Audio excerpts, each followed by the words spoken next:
पहले टॉपिक का नाम the most popular TV hijacking. सबसे ज़्यादा मशहूर टीवी हाईजैकिंग का नाम मैक्स हेडरूम इंसिडेंट है। शायद आपने इसके बारे में सुना होगा।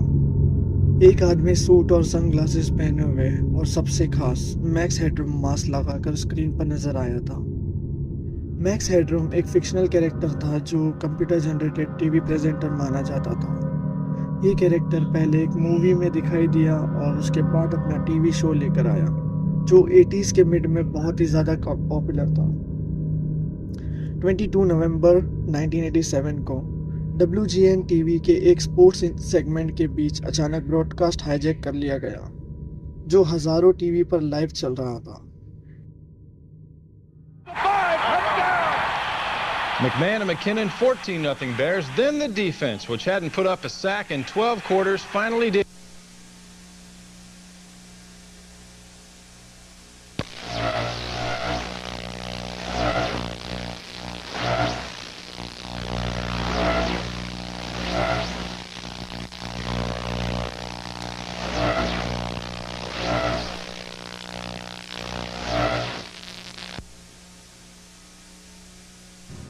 ये हाईजैक सिर्फ 17 सेकंड्स के लिए चला।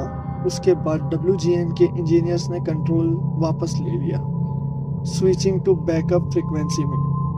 उस वक्त इंजीनियर्स को भी समझ नहीं आया था कि ये क्या हुआ। Well, if you're wondering what's happened, so am I. Actually, the computer that we have running our news from time to time took off and went wild. So what we're going to do is start over from the top with the Bears. Hijacking के visuals में एक आदमी max headroom mask पहने हुए erratically स्वे कर रहा था और बैकग्राउंड भी साइड टू साइड रोटेट हो रहा था जैसे ओरिजिनल मैक्स हेडरूम शो का बैकग्राउंड में होता था। एक डिस्टॉर्टेड बर्जिंग साउंड विजुअल्स के साथ चल रही थी। दूसरा हाईजैक WTTW स्टेशन पे हुई। उसी दिन कुछ घंटों बाद WTTW स्टेशन को भी हाईजैक किया गया था, लेकिन इस बार ऑडियो भी थे। Seals are animals? Yes. That is stupid. You should talk often with the old ones of your tribe. That is the only way to learn. I'll get you a hot drink, miss. Need some dry clothing. Chuck's roasting. Jesus.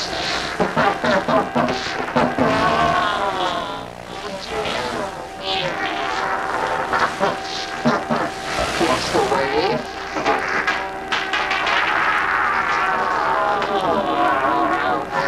It's fading.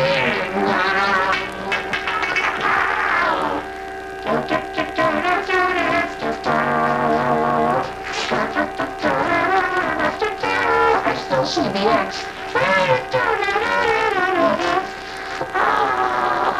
Oh, my files.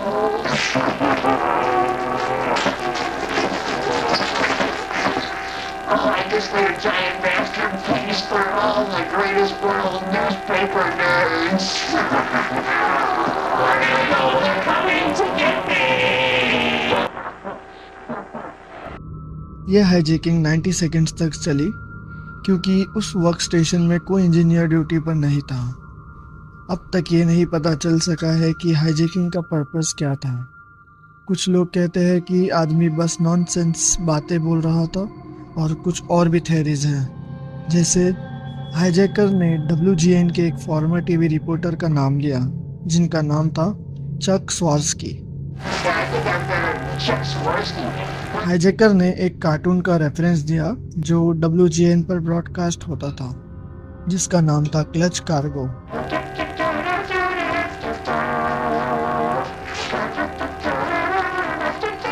WGN के खिलाफ hijacker का कहना था greatest world newspaper nuts, जो world's greatest newspaper यानी WGN का indirect mention था। शायद हाईजैकर का WGN के साथ कोई पर्सनल इशू थे या शायद ये सब बस एक प्रैंक था। इन्वेस्टिगेशन और मिस्ट्री हाईजैकिंग के बाद FBI ने इन्वेस्टिगेशन शुरू की थी।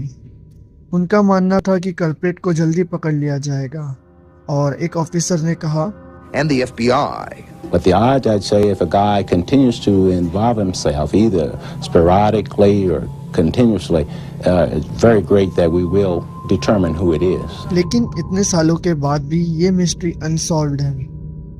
इन्वेस्टिगेशन से ये पता चल रहा कि कम से कम 3 लोग इसमें इन्वॉल्व थे। एक मास्क पहने हुए शख्स, एक कैमरे के पीछे हुए और एक बैकग्राउंड रोटेट करते हुए। ये भी कंफर्म हुआ है कि वीडियो प्री रिकॉर्डेड थी, लाइव नहीं। आज तक किसी को मैक्स हेडरूम मास्क के पीछे छुपा हुआ शख्स का पता नहीं चल सका है। 2007 WJLA हाईजैकिंग इंसिडेंट। जुलाई 2007 में वॉशिंगटन डीसी के WJLA टीवी स्टेशन का एक स्ट्रेंज और क्रीपी इंटरप्शन हुआ।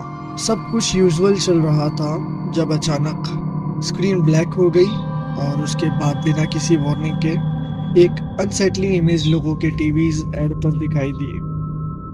ये एक closeup grainy black and white photo थी जिसमें 2 इंसानी चेहरे दिख रहे थे, एक मुस्कुराता हुआ और दूसरा सीरियस एक्सप्रेशन के साथ। ये इमेज बिल्कुल स्टैटिक थी, ना कोई साउंड था ना ही कोई मूवमेंट स्क्रीन पर, या ये कुछ सेकंड्स के लिए बनी रही और फिर सडनली स्टेशन अपने रेगुलर प्रोग्रामिंग पर वापस आ गया। व्यूअर्स का रिएक्शन, जो लोग लाइव देख रहे थे वो कंफ्यूज थे और काफी क्रीप्ड आउट फील कर रहे थे। इमेज काफी अनसेटलिंग थी।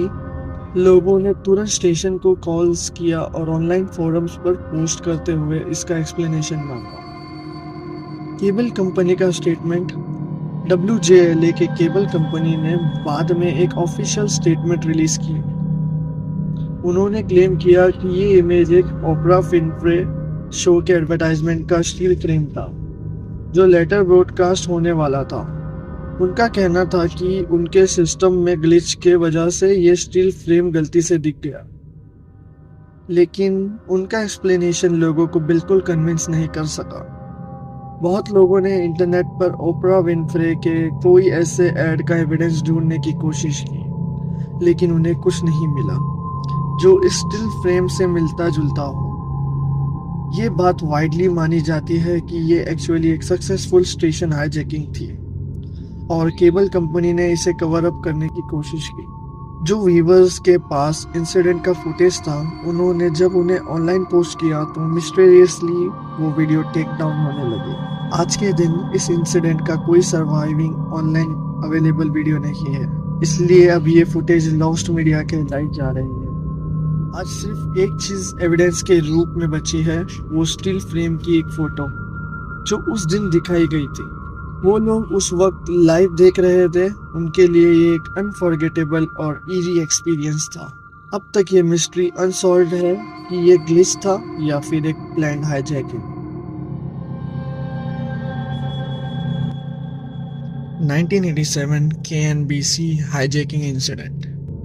19 अगस्त 1987 को KNBC चैनल 4 न्यूज़ की 4 PM एडिशन में एक शॉकिंग इंसिडेंट हुआ। रिपोर्टर डेविड हॉरोविट्स को एक अनआइडेंटिफाइड आदमी ने स्टूडियो में घुसकर इंटरप्ट किया। ये आदमी फ्रेम में आता है, हाथ में एक बंदूक पकड़े हुए, और डेविड को कुछ पेपर्स देकर उन्हें पढ़ने के लिए कहता है। डेविड, जो सिचुएशन को कामली हैंडल करते हुए जो भी कहा गया वो करते हैं। What is this? Let me see what it says. All right. Got a gun to his back. All right, well, let me read this. Folks, we have someone on the set who's standing here and would like me to read this copy which was just handed to me. You want to tell me your name or not? What is it? And Gary, where are you from? आदमी का नाम था Gary Stallman और वो अपनी बात पढ़ने के लिए कह रहा था। I was warned in 1981 by someone with connections at the CIA to stay off the computers, that they didn't trust people on computers. When I began receiving disturbing calls from my parents, which led me to believe that something terrible was going on, I was then forced into a mental hospital in Tallahassee, where I learned that my brother-in-law had been driven insane in the same manner that someone was trying to do to me. उसके बाद video को air से हटा दिया गया और एक steel screen दिखाई गई लेकिन उस वक्त तक हजारों लोग लाइव ये इंसिडेंट देख चुके थे। पुलिस को तुरंत ही वीवर से कॉल आने लग गई थी। स्टूडियो के मॉनिटर्स क्लियरली इंडिकेट कर रहे थे कि ब्रॉडकास्ट बंद हो गया था, लेकिन डेविड और बाकी रिपोर्टर्स ने आदमी को कन्विंस करने की कोशिश की वो भी अभी एयर पर है, और आदमी उनकी बात मानकर स्टेटमेंट कंटिन्यू करता था। गैरी अपने मेंटल ब्रेकडाउन और कॉन्स्पिरेसी थ्योरी के बारे में बात कर रहा था, जिसमें CIA, एलियन लाइफ और भी ऐसे टॉपिक्स इंक्लूडेड थे। एक पार्ट में वो कहता है, जो आदमी पिछले 3 सालों से KMBC पर दिख रहा है वो मेरा बायोलॉजिकल फादर नहीं है, वो एक क्लोन है, एक डबल जो CIA और एलियन फोर्सेस ने बनाया है। ये सिर्फ एक छोटी सी पार्ट है एक बड़े प्लान का, जो यूनाइटेड स्टेट्स गवर्नमेंट और शायद पूरी ह्यूमन रेस को ओवरथ्रो करने के लिए बनाया है। गैरी ने जो पेपर्स दिए थे वो बिल्कुल नॉनसेंसिकल और कॉन्स्पिरेसी फील्ड थे। उनका स्टेटमेंट बिल्कुल इलॉजिकल और पैरानॉइड था। जैसे ही डेविड ने स्टेटमेंट्स कंप्लीट किया, गैरी ने अपनी बंदूक रख दी और पुलिस ने स्टूडियो में घुसकर उसे अरेस्ट कर लिया। गैरी स्टॉलमैन अपने फादर मैक्स स्टॉलमैन का बेटा था, जो कभी कभी KMBC के लिए रिपोर्टर का काम करता था। गैरी ने स्टूडियो में घुसने के लिए अपने फादर के कनेक्शंस का इस्तेमाल किया था, और जब चैनल लाइव गया तब वो फ्रेम में आ गया। गैरी को अरेस्ट करने के बाद जेल भेजा गया, जहां उसका मेंटल हेल्थ इवेल्युएट किया गया। उसे मेंटली इल पाया गया और उसके लिए प्रॉपर मेडिकल ट्रीटमेंट अरेंज की गई। उसके फादर मैक्स स्टॉलमैन ने इस इंसिडेंट पर स्टेटमेंट दिया।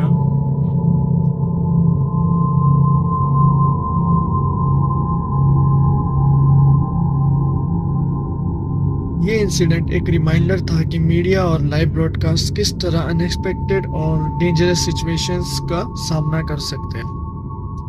तो उम्मीद करता हूँ दोस्तों आज आप सभी को हमारा आज का टॉपिक पसंद आया होगा। Thank you so much for watching.